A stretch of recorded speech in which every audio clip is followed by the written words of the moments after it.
यहाँ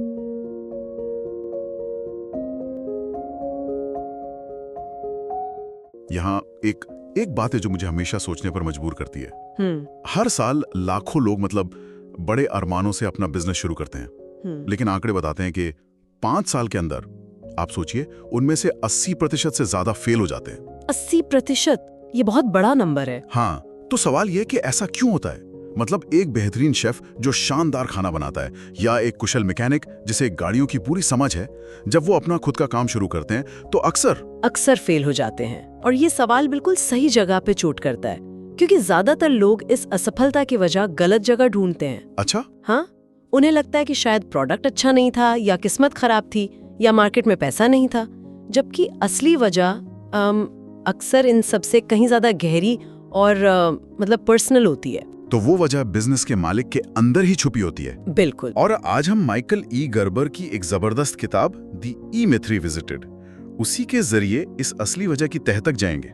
हम समझेंगे कि ज्यादातर छोटे बिजनेस क्यों काम नहीं कर पाते और उनसे बचने का रास्ता क्या है। हाँ, तो जो हमारे पास नोट्स हैं उनके आधार पर हम 3 मुख्य पहलुओं पर बात करेंगे।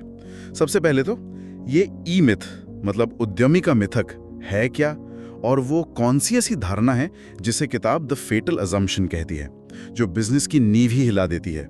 उसके बाद हम बात करेंगे कि कैसे हर बिजनेस मालिक के अंदर 3 अलग-अलग शख्सियतें होती हैं, एक एंटरप्रेन्योर, एक मैनेजर और एक टेक्नीशियन, और कैसे इन तीनों की आपसी खींचतान ही बिजनेस का भविष्य तय करती है। और आखिर में सबसे जरूरी बात, इसका समाधान क्या है। हाँ, वो शक्तिशाली आइडिया कि अपने बिजनेस में काम करने के बजाय अपने बिजनेस पर काम करना, जिसे किताब में फ्रेंचाइज प्रोटोटाइप का नाम दिया गया है। चलिए तो फिर पहली और सबसे बड़ी गलतफहमी से ही शुरू करते हैं।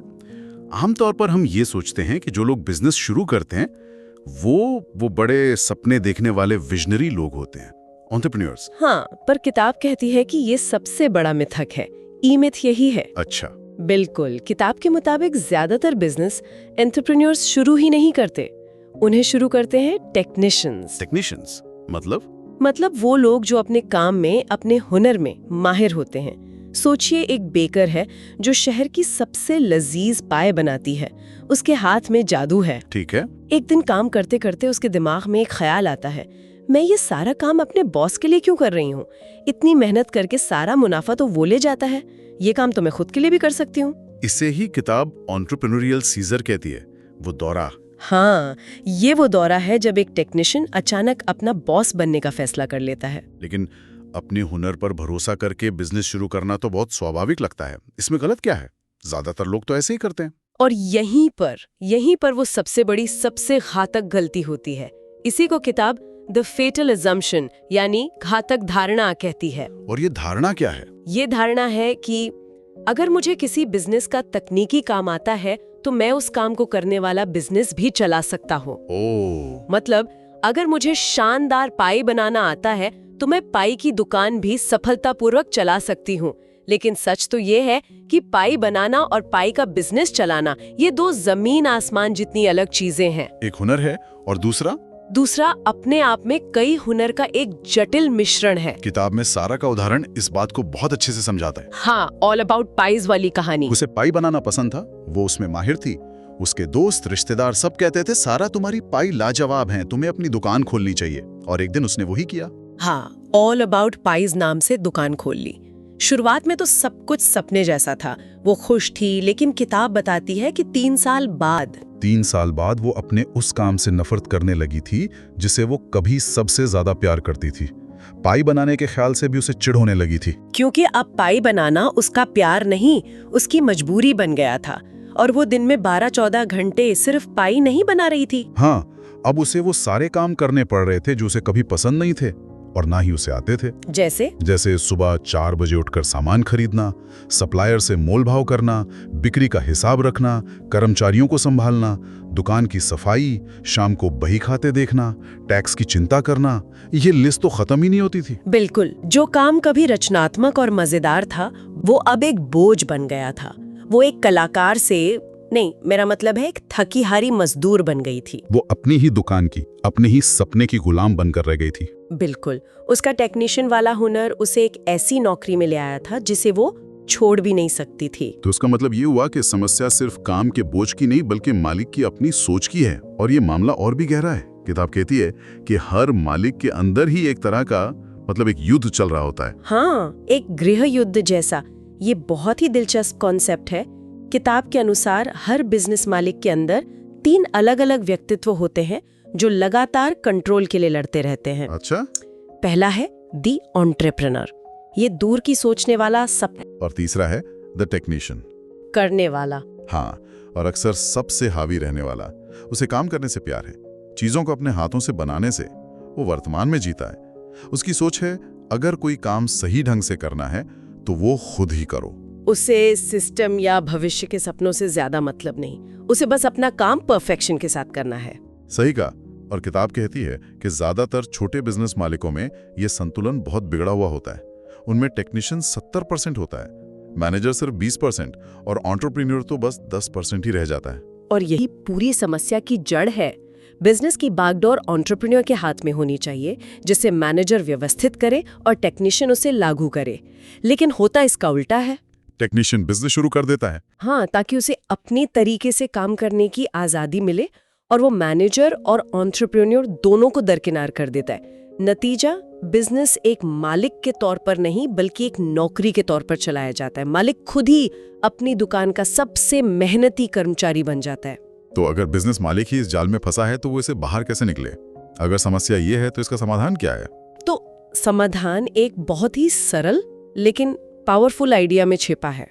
Work on your business, not in it. बिल्कुल, अपने बिजनेस पर काम करो, अपने बिजनेस में नहीं। मतलब एक टेक्नीशियन की तरह रोजमर्रा के कामों में उलझे रहने के बजाय एक एंटरप्रेन्योर की तरह बाहर निकलकर पूरे बिजनेस को एक सिस्टम के तौर पर देखो। और इसका सबसे बेहतरीन उदाहरण मैकडॉनल्ड्स का दिया गया है। जब रे क्रोक ने मैकडॉनल्ड्स भाइयों का रेस्टोरेंट देखा तो वो बर्गर की क्वालिटी से उतने प्रभावित नहीं हुए जितने उनके काम करने के तरीके से हुए। वो उस सिस्टम से प्रभावित हुए। एग्जैक्टली। रे क्रॉक ने ये समझा कि मैकडॉनल्ड्स का असली प्रोडक्ट बर्गर नहीं बल्कि मैकडॉनल्ड्स का बिजनेस खुद है। बर्गर बनाने और बेचने का वो पूरा सिस्टम। हाँ, वो असेंबली लाइन, वही असली इनोवेशन था। इसी सोच के आधार पर किताब फ्रेंचाइज प्रोटोटाइप का कॉन्सेप्ट देती है। मतलब अपने बिजनेस को शुरू से ही ये सोचकर डिजाइन करो कि ये एक प्रोटोटाइप है, एक मॉडल है जिसकी हजारों कॉपी बनाई जा सकती हैं। और हर कॉपी बिल्कुल एक जैसी चलेगी। हाँ, यानी सारा को अपनी ऑल अबाउट पाइज दुकान को बस एक दुकान की तरह नहीं बल्कि ऑल अबाउट पाइज की 5000 भी दुकान की तरह चलाना था। बिल्कुल। इसका मूल सिद्धांत है कि आपका बिजनेस सिस्टम पर निर्भर होना चाहिए, लोगों पर नहीं। एक ऐसा सिस्टम बनाओ जो आपके बिना भी चल सके। सिस्टम इतना मजबूत होना चाहिए। हाँ, और इतना साफ होना चाहिए कि कम से कम कौशल वाले लोग भी उसे चलाकर बेहतरीन नतीजे दे सकें। क्योंकि जादू लोगों की काबिलियत में नहीं, सिस्टम की काबिलियत में होना चाहिए। पर क्या इससे बिजनेस की आत्मा या उसका सोल खत्म नहीं हो जाता? अगर हर कोई सिर्फ एक मैनुअल फॉलो कर रहा है तो वो खास बात कहां से आएगी जो एक कुशल कारीगर जैसे कि सारा अपने काम में डालती है? वो पर्सनल टच तो चला जाएगा। ये एक बहुत जरूरी सवाल है और इसका जवाब बड़ा दिलचस्प है। किताब ये नहीं कहती कि बिजनेस को रोबोटिक बना दो। वो कहती है कि बिजनेस के उन हिस्सों को सिस्टम में बांधो जो दोहराए जा सकते हैं। जैसे हर ग्राहक का स्वागत कैसे करना है, फोन कैसे उठाना है, दुकान कितनी साफ रखनी है, पाई की रेसिपी क्या होगी। इन सब चीजों में एक रूपता मतलब यूनिफॉर्मिटी होनी चाहिए। जब आप इन सभी साधारण कामों को ऑर्केस्ट्रेट कर देते हैं, मतलब एक सिस्टम का हिस्सा बना देते हैं, तो आप अपना और अपने सबसे अच्छे कर्मचारियों का समय और ऊर्जा बचाते हैं। अच्छा, मतलब रूटीन कामों को ऑटोमेट कर दो ताकि रचनात्मकता के लिए जगह बन सके। हाँ, तब आप अपनी रचनात्मकता उस काम में लगा सकते हैं जहां उसकी सबसे ज्यादा जरूरत है, यानी बिजनेस पर काम करने में, जिसे किताब बिजनेस डेवलपमेंट प्रोसेस कहती है। ये एक लगातार चलने वाली प्रक्रिया है। हाँ, जिससे आप अपने बिजनेस को बेहतर बनाते रहते हैं। ठीक है, तो ये बिजनेस डेवलपमेंट प्रोसेस क्या है? कोई इसे कैसे शुरू कर सकता है? इसके 3 मुख्य चरण हैं जो एक साइकिल की तरह लगातार चलते रहते हैं। पहला है इनोवेशन, मतलब नवाचार। अब यहाँ इनोवेशन का मतलब कोई बड़ा आविष्कार करना तो नहीं है? नहीं, बिल्कुल नहीं। इसका सीधा सा मतलब है लगातार ये सोचना और करना कि ग्राहक को बेहतर अनुभव देने का और अच्छा तरीका क्या हो सकता है।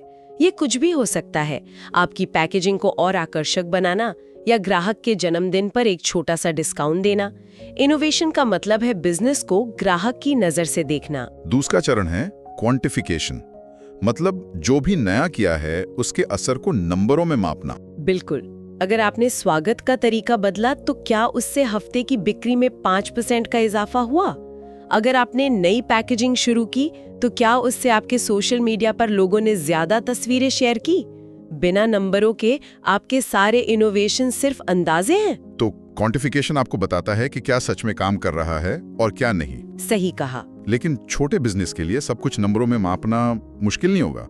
मतलब एक पान की दुकान वाला या एक छोटा सा बुटीक चलाने वाला ये सब कैसे ट्रैक करेगा? ये उतना मुश्किल नहीं जितना लगता है। आप साधारण चीजों से शुरू कर सकते हैं। हर दिन कितने ग्राहक आए, औसत बिल कितने का था, कितने ग्राहक दोबारा आए। अच्छा। हाँ, अगर आपने कोई लोकल अखबार में विज्ञापन दिया तो उसके बाद के हफ्ते में कितने नए ग्राहक आए। आप एक छोटा सा सर्वे फॉर्म रख सकते हैं। आज के समय में तो बहुत से आसान पॉइंट ऑफ सेल सिस्टम है जो ये डेटा अपने आप इकट्ठा कर लेते हैं। मुद्दा बड़े बड़े एनालिटिक्स का नहीं, बल्कि ये आदत डालने का है कि हर बदलाव के असर को नापा जाए। और इस प्रक्रिया का तीसरा और आखिरी चरण है ऑर्केस्ट्रेशन, तालमेल। हाँ, एक बार जब क्वांटिफिकेशन से ये साबित हो जाए कि कोई इनोवेशन काम कर रहा है तो ऑर्केस्ट्रेशन का मतलब है उसे मानकीकृत कर देना, स्टैंडर्डाइज कर देना, उसे बिजनेस के सिस्टम का स्थायी हिस्सा बना देना। बिल्कुल। अब से हर काम ठीक उसी तरह से किया जाएगा, हर बार, हर कर्मचारी द्वारा। इसमें किसी की व्यक्तिगत पसंद या मर्जी की कोई जगह नहीं होती। अगर यह तय हो गया है कि ग्राहक को दुकान में घुसते ही 5 सेकंड के अंदर welcome to all about pies कहना है तो ये नियम है। यही ऑर्केस्ट्रेशन है। हाँ, जो आपके बिजनेस को भरोसेमंद और अनुमानित बनाता है, ठीक मैकडॉनल्ड्स की तरह। तो ये एक लगातार चलने वाला चक्र है, इनोवेट, क्वांटिफाई, ऑर्केस्ट्रेट। बिल्कुल। कुछ नया करो, उसके असर को नापो, और अगर वो काम करता है तो उसे हमेशा के लिए सिस्टम का हिस्सा बना दो और फिर से कुछ नया सोचो। हाँ, यही वो प्रक्रिया है जो एक साधारण बिजनेस को एक असाधारण बिजनेस में बदल देती है। यही आपको द टेक्नीशियन के रोजमर्रा के जाल से निकालकर द एंटरप्रेन्योर की सोच में ले जाती है। आप अब सिर्फ पाई नहीं बना रहे, आप एक पाई बनाने की मशीन बना रहे हैं जो आपके बिना भी बेहतरीन पाई बना सकती है। तो कुल मिलाकर जो हमने समझा वो ये है कि बिजनेस की असफलता का कारण हुनर की कमी नहीं बल्कि सोच की गलती है। हाँ, ये मान लेना कि अगर आप कोई काम जानते हैं तो आप उस पर आधारित बिजनेस भी चला सकते हैं, यही सबसे बड़ी भूल है। और इसका समाधान है कि आप अपने ही बिजनेस में एक थके हारे कर्मचारी बनने के बजाय एक एंटरप्रेन्योर की तरह सोचें। एक ऐसा सिस्टम बनाने पर ध्यान दें, एक ऐसा फ्रेंचाइज प्रोटोटाइप तैयार करें जो आपके बिना भी लगातार और भरोसेमंद तरीके से चल सके। ये सब कुछ उस एक विचार पर आकर टिकता है, work on your business, not in it. किताब में एक बहुत गहरी बात कही गई है, आपका बिजनेस इस बात का प्रतिबिंब है कि आप कौन हैं। अगर आपकी सोच बिखरी हुई है तो आपका बिजनेस भी बिखरा हुआ होगा। अगर आप असंगठित हैं तो आपका बिजनेस भी वैसा ही दिखेगा। तो अगर आप चाहते हैं कि आपका बिजनेस बदले तो पहले आपको खुद को बदलना होगा। बिल्कुल। आपको अपने टेक्नीशियन वाले खोल से बाहर निकलकर अपने अंदर के मैनेजर और एंटरप्रेन्योर को जगाना होगा और उन्हें बिजनेस की कमान सौंपनी होगी। तो आज की हमारी बातचीत के बाद श्रोताओं के लिए एक सवाल छोड़ जाते हैं जिस पर वो विचार कर सकते हैं। हाँ बिल्कुल, किताब से ही प्रेरित ये सवाल है, अगर आपको कल से अपने बिजनेस को इस तरह से बनाना पड़े कि उसकी 5000 हूबहू कॉपी बन सके, बिल्कुल एक जैसी, हाँ, तो वो सबसे पहला सबसे छोटा कदम क्या होगा जो आप उठाएंगे?